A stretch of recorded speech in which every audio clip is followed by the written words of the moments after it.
They say this and this, as well as this and this about education. So one may ask, how is South Africa ensuring that all these things are met during COVID-19? Join me in this video as I answer this question.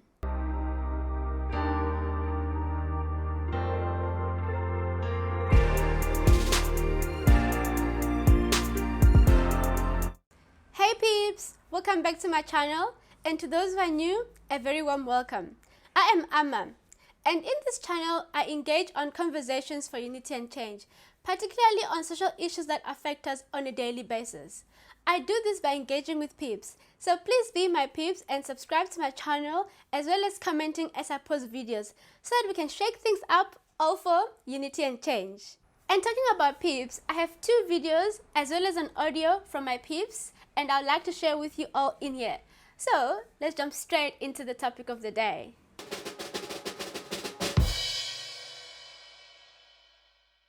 The topic of the day is impact of COVID-19 on education. Now you might have heard that SATU, one of South Africa's teachers' unions, has called for the closing of schools with immediate effect. Now, if this happens, it means that instead of having a certain percentage of learners not going to school, we will now have all learners not attending schools. So, I've decided to interview some of my peeps just to hear from them on what they think the impact of COVID-19 has been like on schools. Coming up right now.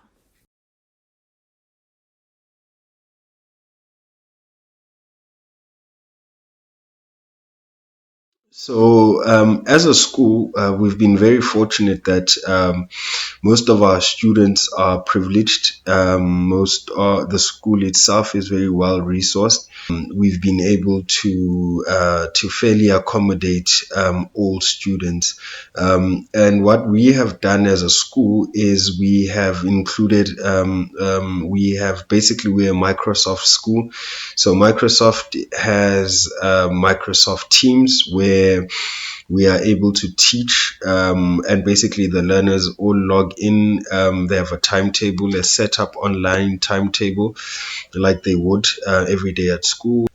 So we teaching basically based on the number of hours are caps based. So we make sure that we teach, that we log on every lesson where we're supposed to be teaching, and we that's the platform that we use.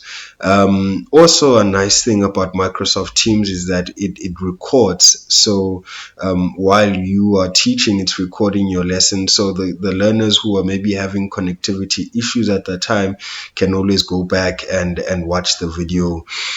For those who didn't have data on the day, they can always go back and watch the videos whenever they do have data. And those that generally do not have network coverage, do not have data, what we have done is we've uploaded all our lessons for the term on a PowerPoint presentation where we talk over the PowerPoint presentation, giving explanations, tasks, what to do, when to do it, and basically they are staggered over days. So we've got a PowerPoint for Monday, Tuesday, Wednesday, Thursday, Friday.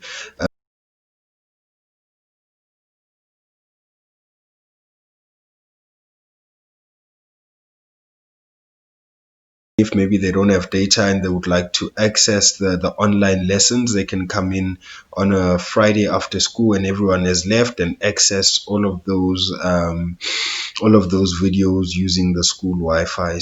And for some of them, the school has been able to give data too. So generally, we've had quite a successful online platform, and we are an online school, so most of our textbooks are online.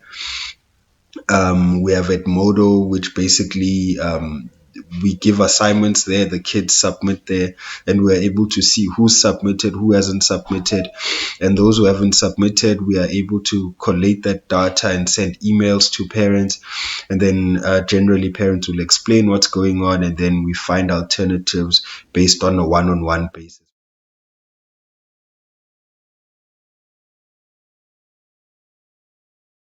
To tell you the honest fact, grade 9 and grade 10 and grade 10 up to so far, not all subjects are being taught. In our school, I can just remember of geography, math. There are some few teachers who are helping learners through cell phones, but I cannot guarantee the performance because most of the learners, they don't have cell phones which are usable. Basically, I cannot guarantee that we are winning on that. You will bear with me that some other learners, their parents are queuing for 350, which is just a grant. And that 350 cannot be taken and buy data and buy cell phones because of poverty. Yes, some companies remain cell phones which are used to these learners.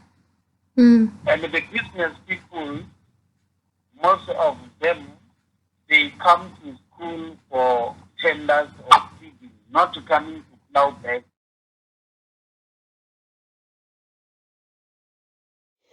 COVID had exposed the inequalities in school. So they range from schools that don't have sufficient books, ablution facilities that's non-existent, no running water.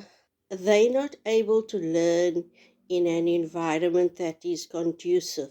So there are no library facilities, there's no interaction of exchanging of books and so on. One can blame the historical past for that, but I also need to add that one then needs to question what have we done for the past 25 years.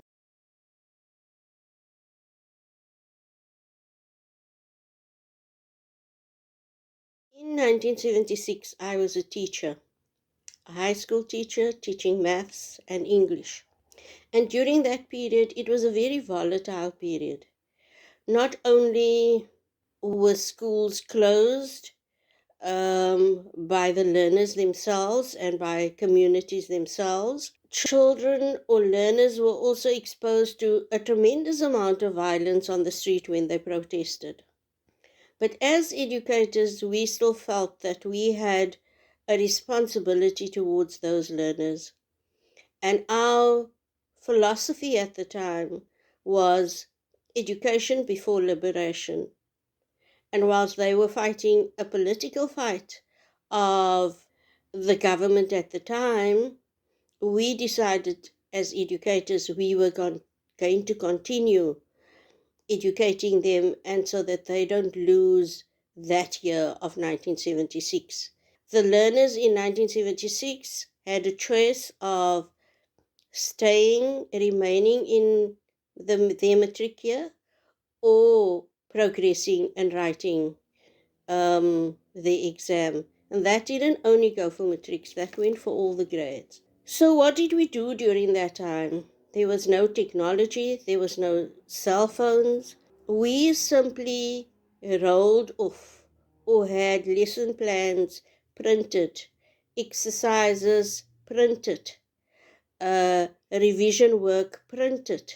And we asked the neighboring businesses to donate paper at the time so that there would be sufficient paper to be able to print those lessons and those educational material that we had on paper, and then we had distribution points.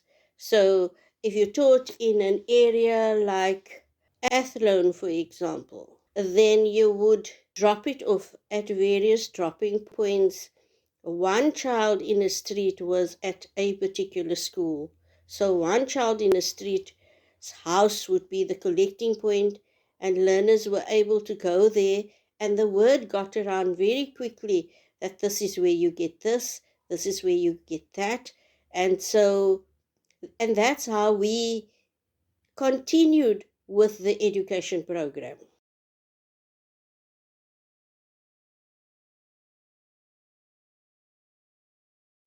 I would like communities and educators to focus on the broader picture.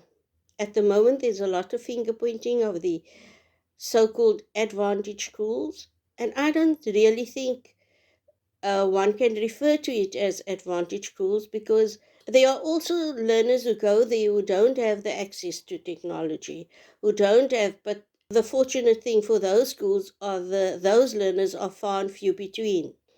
In the under-resourced schools, the learners who don't have the access is in the majority.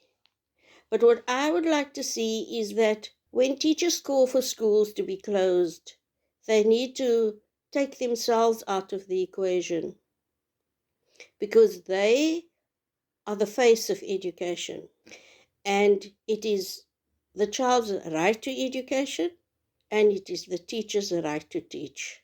The teachers are obliged to teach, because if they don't teach, we have an illiterate society, and we've had enough of that. So I'd like to see, when teachers call for schools to close, I'd like to see factual information rather than a broad spectrum of what is going on all around the world. Teachers are saying learners are bringing the virus into schools, and therefore the infection rate would escalate. But there's no data or no information to substantiate that learners are in fact susceptible to the virus or the carriers of virus. And so that argument doesn't hold. I'd like to see communities engage more with schools, like communities, like people who are at home, perhaps unemployed, perhaps grannies who can do something for the school, is to go to the school and assist in the sanitizing process, in the social distancing process, the education process as far as washing of hands, wearing of the mask, those types of things they can take out of the hands of educators, and they can volunteer to the schools and come together and work together. I understand that some schools are under-resourced and therefore they don't have the infrastructure for social distancing. But then there are other means. There are churches in the community. There are halls in the community. There are libraries that are not open as yet in the community. I think that can be used for schools to enforce the social distancing. So for me, it is that communities and educators are purely just looking for excuses as opposed to find solutions for the problem. I am sure you've heard that COVID-19 is affecting our learners differently due to the different socioeconomic factors they are faced with. However, given the need for an educated society, we ought to see on how to ensure that each and every learner receives the education they deserve amidst this pandemic. So from my interaction with some of my peeps, we feel that the Department of Basic Education, alongside businesses and households, can follow three things, or at least one of the three things, to ensure that no learner is left behind. The first thing is to ensure that every learner in the country has access to at least one digital device. This is where they can have access to online platforms such as Google Classrooms or Microsoft Teams, and this is where they can interact with their teachers to make sure that there's a smooth learning and teaching going on.